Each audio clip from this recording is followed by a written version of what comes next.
Olá, me chamo Kelvin Edilson Alves Santos e irei apresentar o trabalho Efeito da Densidade de Estocagem sobre o crescimento de juvenis de pimelóbios maculados cultivados em sistemas de recirculação de água.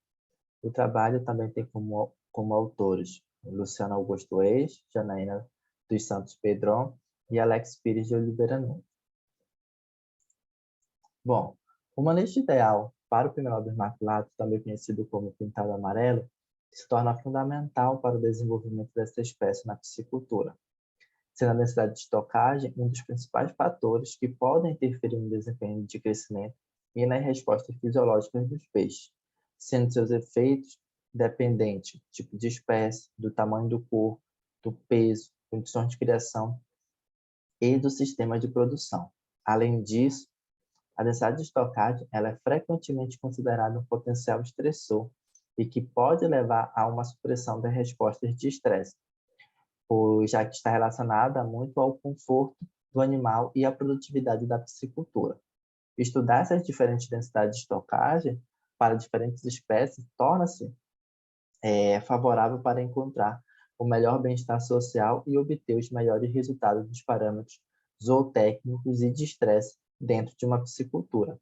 Portanto, o presente estudo ele teve como objetivo avaliar a influência da densidade de estocagem no crescimento de juvenis de pimelóbios maculados a partir da análise dos parâmetros zootécnicos de crescimento e parâmetros hematológicos nas diferentes densidades de estocagem. O experimento ele foi conduzido durante 120 dias em caixas experimentais retangulares com volume útil de 120 litros em um sistema de recirculação de água.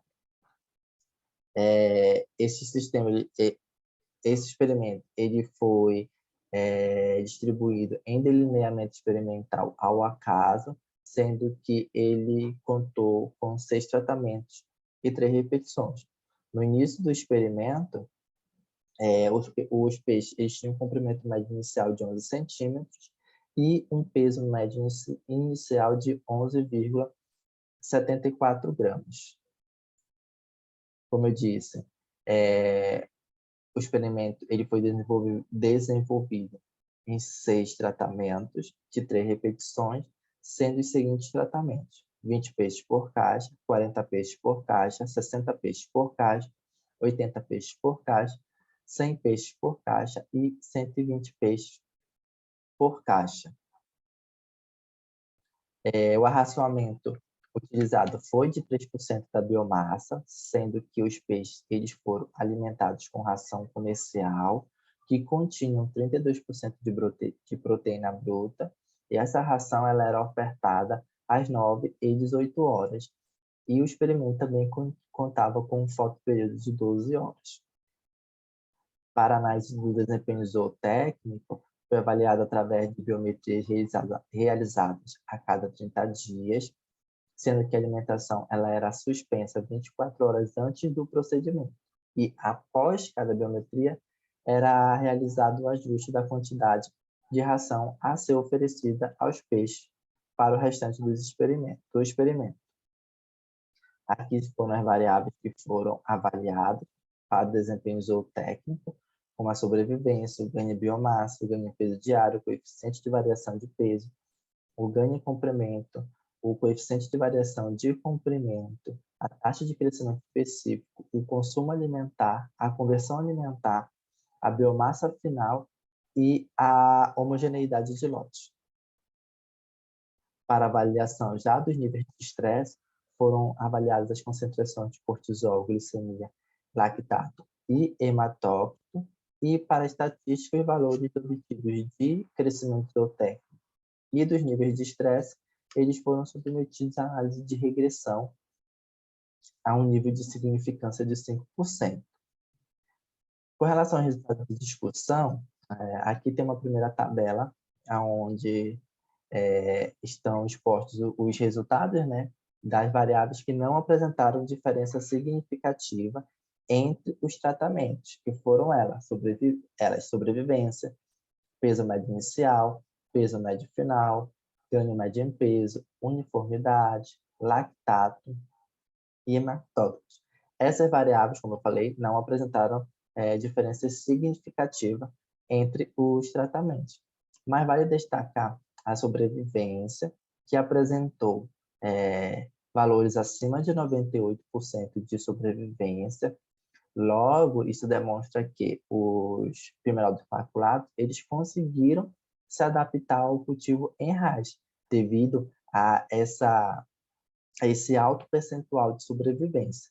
Também é bom destacar com relação à uniformidade de lote, que os valores eles ficaram abaixo de 40% em todos os tratamentos, o que acaba caracterizando um percentual muito baixo quando se fala em criação em piscicultura.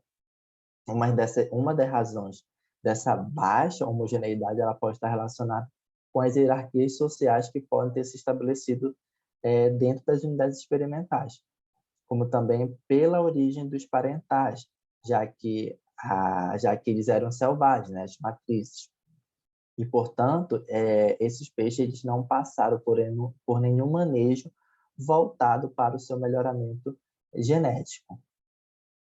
Aqui já são as regressões, né, em gráficos, onde a gente consegue verificar a diferença significativa entre os tratamentos de acordo com relação a essas variáveis. Há um exemplo, a conversão alimentar, onde ela demonstrou uma relação significativa, né, um P menor que 0,05, sendo que a conversão alimentar ela foi diminuindo até a densidade de 60. A gente consegue verificar uma queda nesses valores de conversão alimentar até 60. E após essa densidade de 70, entre as densidades 80 e 120, a gente consegue verificar um aumento relativo nesses valores de conversão alimentar. Com relação ao ganho de biomassa e biomassa final, a gente consegue verificar que há uma tendência linear positiva com relação ao aumento da densidade de estocagem, onde a ganho de biomassa, a biomassa final, ela foi aumentando de acordo que a densidade aumentava, né? A gente consegue verificar maiores valores, né, nessas variáveis, nas maiores densidades com relação ao ganho de biomassa e biomassa final. Já os níveis de cortisol e glicose, eles apresentaram tendência linear negativa, com o aumento da densidade de estocagem, sendo que os valores de cortisol registrados para a espécie, eles variaram com médias entre 51 e 111 mg por ml, sendo que esse registro é o primeiro para essa espécie, para o Pimelódicos maculatus. Já com relação aos níveis de glicose, níveis mais altos eles foram registrados nas menores densidades de estocagem. Em contrapartida, os menores valores de glicose eles foram verificados nas maiores densidades de estocagem. Como conclusão, este estudo ele mostra que, com o aumento da densidade de estocagem de Pimelódicos maculatus, é possível alcançar a maior biomassa final sem alterações significativas dos parâmetros zootécnicos. Entretanto, como a conversão alimentar ela apresentou uma redução até a densidade de 60, e esse intervalo entre 60 e 120, que foi um intervalo que apresentou um crescimento nessa conversão alimentar, ela deve ainda ser melhor avaliada para que, em seguida, a gente possa ter uma proposição da melhor densidade de estocagem ideal para o Pimelódicos maculatus. E é isso. Obrigado, agradeço ao programa de pós-graduação, ao LAPAD e à CAPES pela bolsa. Obrigado.